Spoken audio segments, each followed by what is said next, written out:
ओम शांति। हाणे सां बाबा खे याद कंदासीं। मां आत्मा विकृति के विच में वेठी हूँ। निराकार रूप में बाबा के याद करे। मन में कोई भी ॻाल्हि हुजे बाबा खे ॿुधाए छॾो।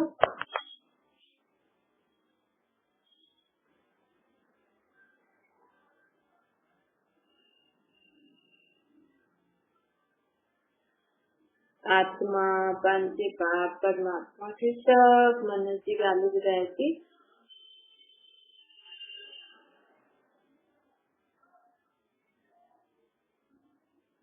ओम शांति। अॼु मिठा मिठा शिव बाबा ब्रह्मा जे तन द्वारा चवनि था, मीठे मीठे ॿार बाबा चवनि था कि हाणे मां तव्हांखे मुक्ति, जीवन मुक्ति जो वरतो ॾियण आयो, प्रॉपर्टी ॾियण आयो। जे दुनिया में भी प्रॉपर्टी ॾींदा आहिनि, ईअं ई परमात्मा भी असांखे मुक्ति, जीवन मुक्ति जो वरतो ही परमात्मा जी प्रॉपर्टी है। तो असां आत्मायूं मथे परम धाम में जॾहिं रहंदियूं आहिनि त ज्यादा परम धाम में रहूं त मतलब मुक्ति जो वरतो जाती है। ऐं हेठि सत्युग जो सुख ॾिसूं त जीवन मुक्ति जो वरतो ॾाढो आहे। त बाबा चए थो कि हाणे मां मुक्ति अर्थात जीवन खां ई मुक्त, हिन शरीर खां, हिन शरीर जी दुनिया खां मुक्त, हुनखे चइबो आहे मथे रहण आत्मा। त कोई भी आत्मा मथे सदा न रही सघी। हर आत्मा खे हेठि हिकु जन्म जे लाइ भी अचणो पए त अचणो ही पवंदो। माण्हू चवंदा आहिनि फलाणे खे मुक्ति मिली, मोक्ष मिली। मोक्ष त कोई अक्षर हूंदो ही न आहे, बाबा चवनि था। पर मुक्ति भले आत्मा 5000 साल जो खेल हलंदो आहे न हिन सृष्टि ते, सत्य त्रेता द्वापर कलयुग। इन 5000 साल में कोई आत्मा तो पूरा 5000 साल इतने पाठ हो जाएंगे, खेल छूटी है। कोई उनखां घटि घटि घटि त कोई जंहिं आत्मा चईंदी आहे कि मूंखे हिन खेल में अचणो ही न आहे, त हुनजे लाइ भॻवान चईंदो आहे बाबा खे चलो तव्हां हिकु जन्म जे लाइ अचो। 5000 में चलो लास्ट में जॾहिं 5000 साल ख़त्म थियणा हुजनि तॾहिं हिकु ॿ जन्मनि जे लाइ अचो, लेकिन अचणो ज़रूर पवंदो। त उहो हुनखे जास्ती मथां मुक्ति जो वरतो, मतलब ज्यादा समय वो आत्मा हिन सृष्टि जे खेल खां परे मथे शांति में रहेंगी। कोई हूंदो न कंहिंखे, कोई सॼो ॾींहुं सुम्ही पियो हूंदो, थोरो सो समय उथंदो, खाईंदो पीअंदो वरी सुम्ही पवंदो। त अहिड़ी आत्मा न मथे त जीअं सुम्ही पयूं आहिनि आत्मा, मतलब आत्मा निराकार रूप में मथे जी शांति में वेठी आहे। हेठि जॾहिं आत्मा अचे, पंहिंजो शरीर धारण करे खेल खेॾे तॾहिं त मज़ो आहे न। ऐं हिकु थींदो आहे भई मथे जास्ती देर ईंदी कलयुग जे अंत में। कलयुग अंत में हाणे ॾिसो था न दुनिया में छा थो हले। घर में भी माण्हू कुछ भी थिए थो त घरनि वारनि खे मारण में देरी नथो करे। त अहिड़ी अंत वारी दुनिया में अचो ई छो, जॾहिं अचणो ई आहे तो सत्युग जो सुख ॾिसूं न। त बाबा चए थो हर आत्मा खे मां मुक्ति ऐं जीवन मुक्ति जो वरतो ॾींदो। त अगरि तव्हांखे मथे जास्ती समय रहणो अथव, जीअं तो सुम्ही पिया हुजो 5000 साल जो सिस्टम में हिकु बार लास्ट में अचो, त तव्हां सिर्फ़ु ख़ुदि खे आत्मा सम्झो, मूंखे निराकार रूप में यादि करो, त तव्हांखे मुक्ति जो वरतो मिली वेंदो। ऐं जास्ती मिलंदो त सभिनि खे मुक्ति जीवन मुक्ति जो वरतो मिलंदो आहे।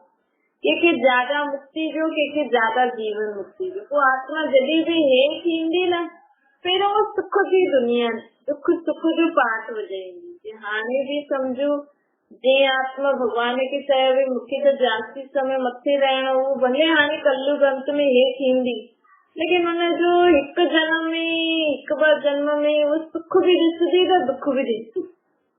जीवन मुक्ति अर्थात जीवन हूंदे हुए दुख अशांति खां मुक्त। त जॾहिं भी मथां खां हेठि आत्मा ईंदी आहे न त सुख ॾिसंदी आहे। हाणे द्वापर कलयुग खां जेको सुख आहे हिन दुनिया में, उहो त विकारी दुनिया में छा सुख हूंदो, लेकिन सत्युग त्रेता जो सुख त निर्विकारी दुनिया जो सुख एॾी सुख प्रदान पृथ्वी, हुनजो सुख त अलॻि ई आहे। त तव्हांखे सतयुग त्रेता जो सुख खपे या ज्यादा मुक्ति धाम में रहण पसंदि कंदा आहियो? अगरि तव्हांखे सत्य त्रेता जो सुख ॾिसणो आहे, पोइ द्वापर कलयुग में त विकारनि जे कारण दुख जो पाठ मिलंदो ई थी। त बाबा चए थो हाणे तव्हांखे सुख ऐं शांती वारो जीवन खपे त दैवी गुणनि जी धारणा करो। हाणे हिन ई दुनिया में रही करे खुद खे आत्मा समझी करे पंहिंजे कर्मनि खे सुधारो त असांखे ज्यादा जीवन मुक्ति जो वक़्तु मिलंदो। पोइ असां मथे थोरी देरि रहंदासीं, मतलब जे मथे सभु आत्माएं रहंदियूं न, त सभिनि आत्माउनि खे मुक्ति जीवन मुक्ति जो वक़्तु हूंदो ई आहे। त जेकी आत्मा मथां खां हेठि सतयुग में ईंदी न, उन वटि जीवन मुक्ति जो अर्थात जीवन बि जींदी, दुख शांति खां बि मुक्त। उन वटि ज्यादा जीवन मुक्ति जो वक़्तु हूंदो भॻवान खां, प्रॉपर्टी जंहिंखे चइबो आहे। ऐं जेकी आत्मा त्रेता में ईंदी त हुनखे ज्यादा थोरो समय मथे रहंदी, पोइ त्रेता युग जो सुख ॾिसंदी। लेकिन सुख त घटि थी वियो न, भई पुराणी दुनिया में थोरो सो त पुराणी थी वेंदी न त्रेता त हुनजो जीवन मुक्ति जो वक़्तु पोइ ओतिरो घटि थी वेंदो। पोइ जेकी द्वापर में ईंदी हुनखे पहिरियों थोरा जन्म सुख मिलंदो, पोइ दुख शुरू थी वेंदो। ते बाबा असांखे चए थो मूं वटि न चल ऐं अचल संपत्ति आहे। जीअं चल संपत्ति जो मतलब कि जेकी अदली बदली थी सके, ऐं अचल मतलब जेकी असां अदली बदली न करे सघूं। त बाबा चए थो कि हाणे पंहिंजे दुनिया में भी थींदी है अचल संपत्ति और अचल संपत्ति। घर खे अचल संपत्ति चइबो। त परम धाम में असां जॾहिं रहंदा आहियूं न, त उते सभिनि जी जॻह फिक्स आहे। त उते कोई बि उहो थी वई अचल संपत्ति असांजी। अगर तव्हांखे जास्ती अचल संपत्ति खपे त परमात्मा के निराकार रूप में याद करो, पंहिंजे खे आत्मा समझो। और सतयुग जा सतयुग में पहिरियों सुख हूंदो, पोइ धीरे धीरे सुख जी डिग्री खत्म थींदे थींदे कलयुग में दुख अची वेंदो। इनखे चइबो चल प्रॉपर्टी, चल संपत्ति। हाणे सम्झो कंहिंजो खानदान में पहिरियों ॾाढो पैसो हुजे, लेकिन हाणे पहिरियों दादा परदादा पोइ उहो पंहिंजे पोतरनि दोतरनि खे ॾींदा, पंहिंजे ॿारनि खे पोतरनि दोतरनि खे ॾींदा। धीरे धीरे करे प्रॉपर्टी घटि थींदी वेंदी है न। ईअं ई बाबा चए थो सतयुग में असां ईंदा आहियूं त सुख शांति पोइ धीरे धीरे खत्म दुख शांति थी वेंदी, त हुनखे चल प्रॉपर्टी चइबो। त हाणे तव्हांखे तव्हां परमात्मा खां घुरी सघंदा आहियो, चई सघंदा आहियो कि मूंखे सतयुग जा सुख ॾिसणा आहिनि या जास्ती समय परम धाम में रहणो आहे पंहिंजे घर। उन रीति अगर सतयुग जा ॾिसणा आहिनि त उन रीति परमात्मा जे चए ते हलणो आहे। छा? दैवी गुणनि जी धारणा करणी। बाबा चए थो सदा इन ई ख़ुशी में रहो। सोचो हाणे असांखे केरु वस्तु ॾियण आयो, केरु संपत्ति ॾियण आयो। भक्ति मार्ग में भॻवान खां माण्हू मांगदा आहिनि असांखे सुख ॾे, शांति ॾे, शक्ति ॾे, लेकिन हिते परमात्मा स्वयं ई हिन सृष्टि ते आयो आहे। असांखे चए थो मुंहिंजे चए ते हलो त तव्हांखे मां उहो सुख शांति वारी दुनिया जो वरितो ॾियां। तव्हां जॾहिं मुंहिंजे चए ते हलंदव त ओतिरो समय तव्हांखे हुन दुनिया में हली करे हुन घर शरीर देह जे संबंध पदार्थ वस्तु वैभव सुख मिलंदो। हाणे वॾो वॾो बाबा शिव बाबा असांखे वरितो ॾियण आयो, सुख शांति। त उहो वरितो वठणो खपे न, सिर्फ़ु हुनजी चए ते ई त हलणो। वो जेको रोज रोज असांखे ॻाल्हियूं चए थो हुनजी चए ते ई हलणो आहे। उहो चए थो मूंखे खुद खे आत्मा समझी मूंखे निराकार रूप में यादि करो, शांति, शोर शराबो न करो, त तव्हांजी आत्मा खे वरितो मिली वेंदो। बाबा चए थो ॾाढो ॾाढो मिठो ठहण जो पुरुषार्थ करणो। ॿारनि खे अॼुकल्ह मिठो रहण नथो अचे, घड़ी घड़ी कड़ा था थी वञनि।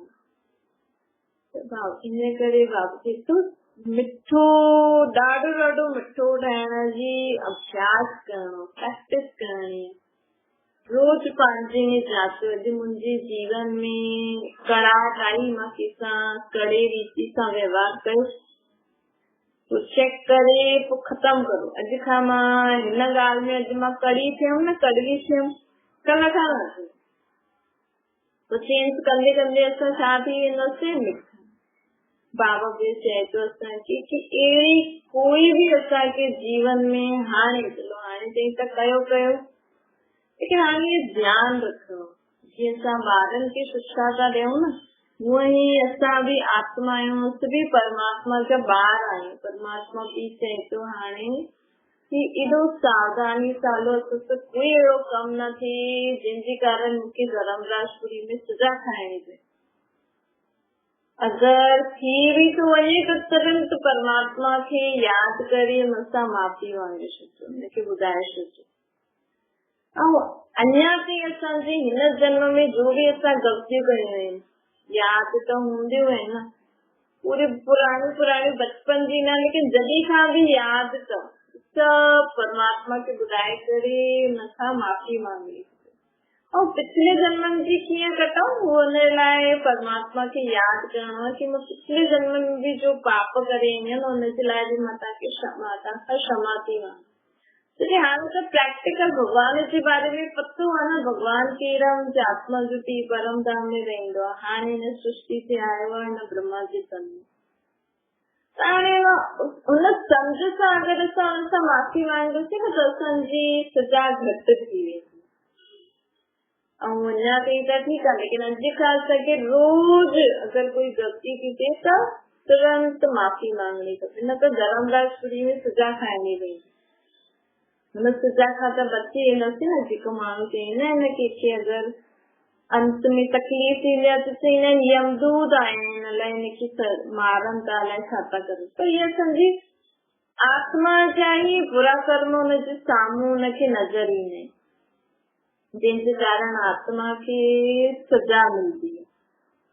तो बाबा चए तो कॾहिं बि है न, कोई भी अगरि तव्हां सां भगवान खे माण्हू यादि करण जे बजाए चईंदो आहे हिन ईअं कई, हिन ईअं कई, मूंसां ईअं थियो, ईअं थियो, त बाबा चए तो दुख परेशानी तो सभिनि वटि आहे, हुनजो जास्ती वर्णन न करो, हुनखे वर्णन न करे, हुनखे ज्यादा मन में सोचे न करे, मूंखे यादि करो।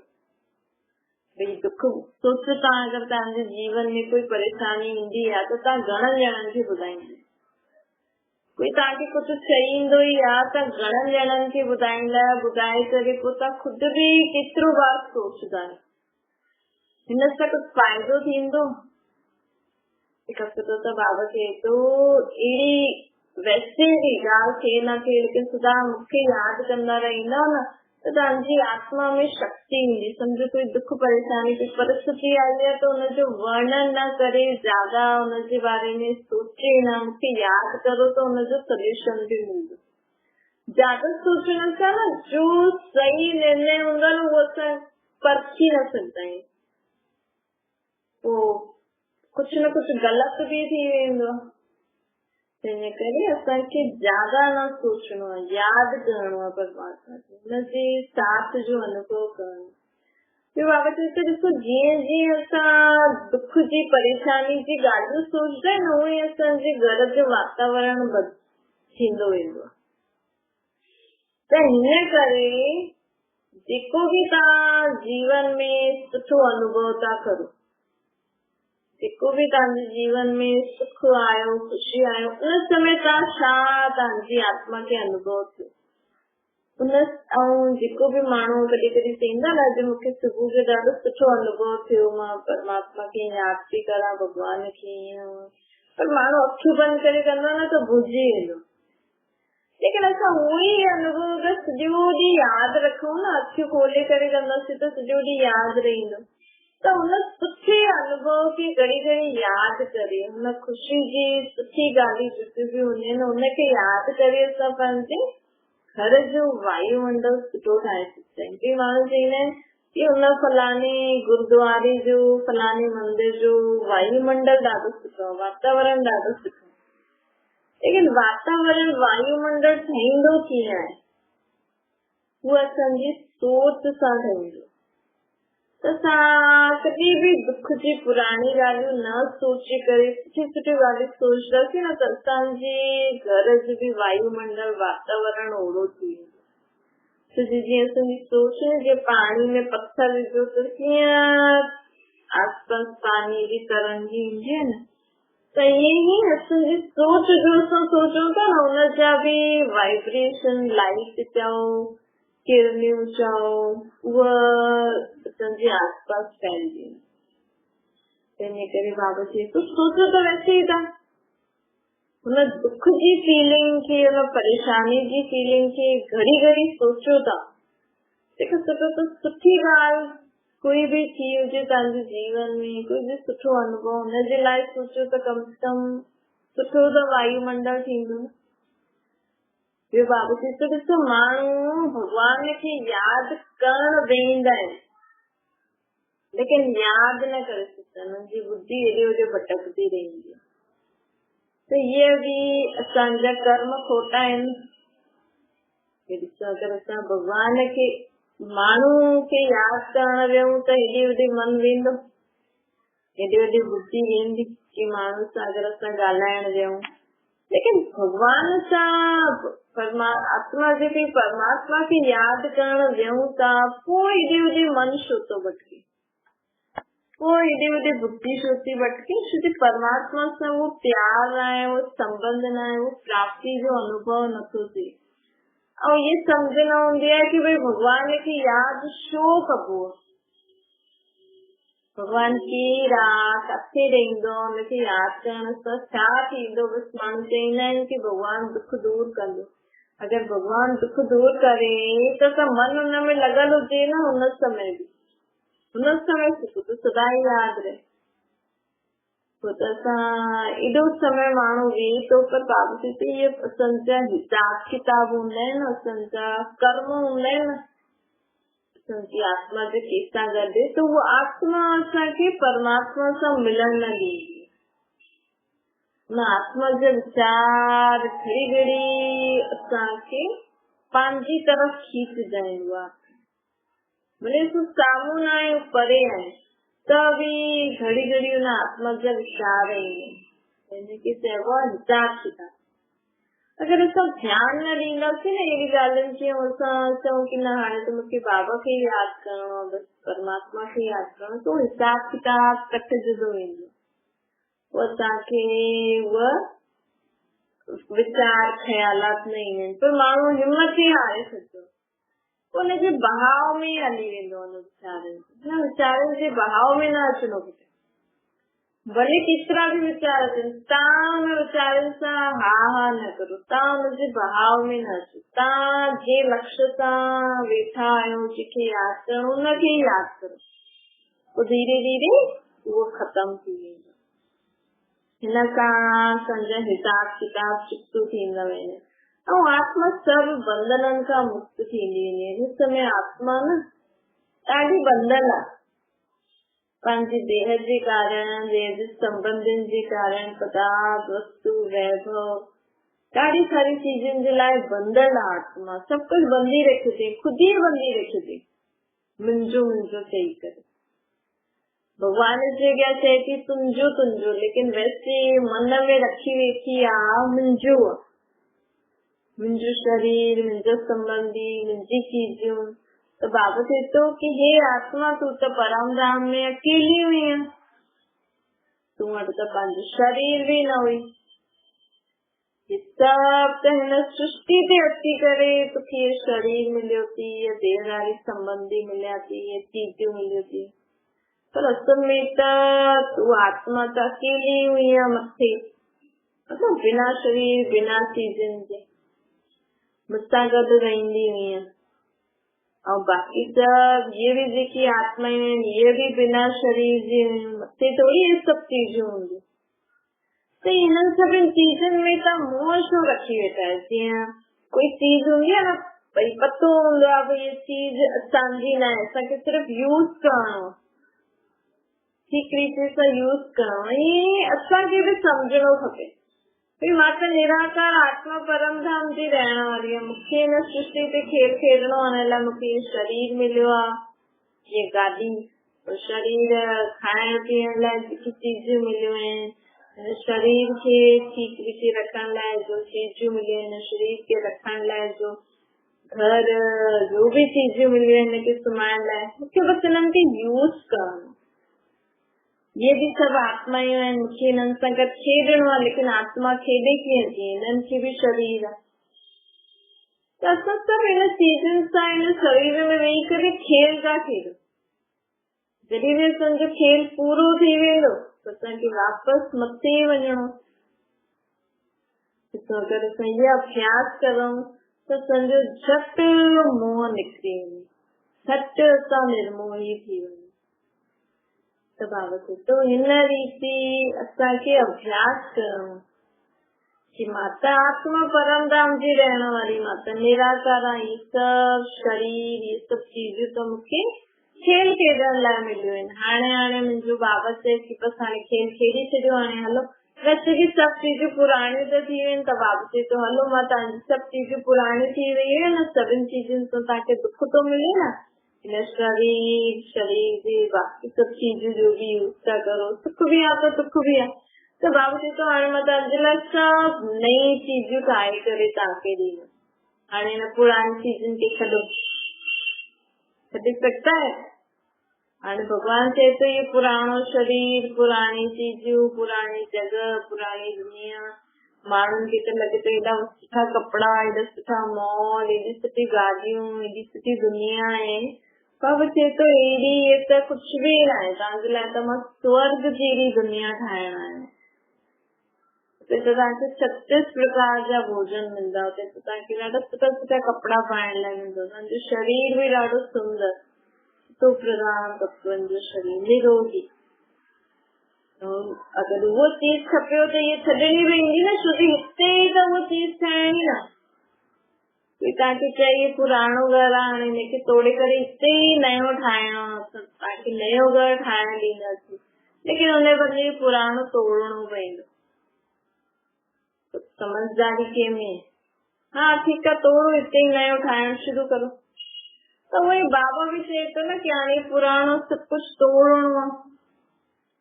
उन खां पहिरियों असांखे थोरो समय पंहिंजे घर हलणो आहे मथे, पोइ जॾहिं नई दुनिया ठही वेंदी तो ईंदासीं नई दुनिया में।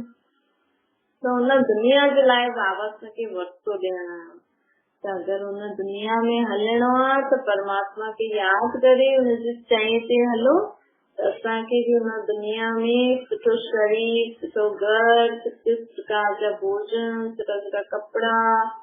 बाबा जी तो हुते सभिनि वटि विमान हूंदो, हिते जीअं गाॾियूं आहिनि न, उते नंढे नंढे ॿारनि खे पंहिंजे पंहिंजे विमाननि में स्कूल वेंदा। अहिड़ी दुनिया में हलण लाइ सिर्फ छा करणो पवंदो? खुद खे आत्मा समझी परमात्मा के निराकार रूप से याद करो। इन विकार जेका तव्हांखे द्वापर युग खां दुखी करे वेठा आहिनि, इन्हनि खे छॾो। मन सां दृढ़ संकल्प करो कि हाणे मां न काम, न क्रोध, न लोभ, न मोह, न अहंकार, न ईर्ष्या, न द्वेष, न नफरत, न घृणा कंहिंखे भी यूज करे कम पंहिंजो जीवन न जीना। अच्छा, मीठी मीठी सिटी जे ॿारनि छुट्टी, माता पिता बाप दादा जो याद प्यार ऐं गुड मॉर्निंग। रूहानी बाप जी तो सभिनि रूहानी ॿारनि खे नमस्ते समझी, रूहानी माता पिता बाप दादा के याद प्यार गुड मॉर्निंग और नमस्ते वरदान आहे। वाणी सां गॾु दृष्टि द्वारा रूहानी वाइब्रेशन फैलाइण जी सेवा करण वारा डबल सेवा दारी था। बाबा चए तो जे वाणी सां असां सेवा कंदा आहियूं न, कंहिंखे बि कुझु ज्ञान ॿुधायूं, कुझु बि ॻाल्हि ॿुधायूं, कंहिंखे कुझु सम्झायो था, सम्झो तव्हां वाणी सां, लेकिन वाणी सां गॾु न पंहिंजे मन में बि शुभ भावना रखो। कि मां जो हिनखे सम्झाया थी ये न आत्मा की सम्झ में अचे तो ये अहिड़ो कर्म कंदी त हुन सां असांजो जेको बि असां सम्झाईंदासीं न उहा आत्मा खे शक्ति भी मिली वेंदी कि उहा आत्मा हुन ॻाल्हि खे सम्झी सघंदी ऐं कर्मनि में लाए सघंदी। ये थींदी आहे डबल सेवा थी वेंदी। स्लोगन आहे फरियाद करण जे बजाय यादि में रहो तो सर्व अधिकार मिली वेंदा। भगवान सां हाणे शिकायत न करो, हुनजी यादि में रहो तो सभु कुझु मिली वेंदो तव्हांखे। हुनखे पतो आहे मुंहिंजे ॿार खे छा खपे। ओम शांति। बाबा खे यादि करो।